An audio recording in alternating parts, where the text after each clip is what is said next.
Hai, selamat pagi. Ada yang bertanya kepada saya, emas ni kalis inflasi, tak faham dalam projek, boleh terangkan? Okay, jom saya terangkan dengan lebih lanjut apa itu maksudnya emas itu adalah kalis inflasi. Kalau tuan-tuan dan puan-puan perasan, zaman tahun 1990-an, 95 ataupun 2000 ke bawah lah. Saya masih ingat lagi waktu tu saya teman mak saya pergi mall membeli barang di pasar raya. Dengan nilai RM50, kita boleh penuhkan satu troli tu. Akan tetapi sekarang RM50 yang sama, kalau kita pergi mall ataupun pasar raya membeli barang, belum tentu penuh lagi satu troli. Sikit saja.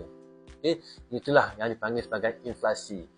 Makna kata, kenaikan harga barang dahulu dengan sekarang. Tak sama. Inflasi merujuk kepada kuasa membeli pengguna. Makna kata, kalau dulu kita ada RM50, kita dapat beli barang penuh satu troli. Akan tetapi, dengan RM50 yang sama tahun ini, 2025, belum tentu lagi penuh satu troli. Macam dalam gambar ni, kita nampak kan? RM50 dahulu, kita boleh beli banyak, penuh satu troli. Akan tetapi, tahun sekarang, 2020, dan ke atas ni kita nampak, dengan RM50, nampak tak? Tak penuh troli pun.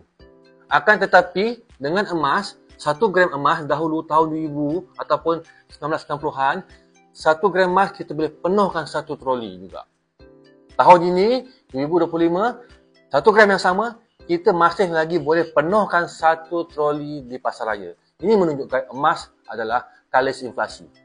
Dulu, 1 gram emas berharga dalam RM50 plus sahaja. Dan kita dapat penuhkan satu troli dengan nilai 1 gram emas. Akan tetapi sekarang ini, tahun 2025, 1 gram emas berharga 400 lebih plus.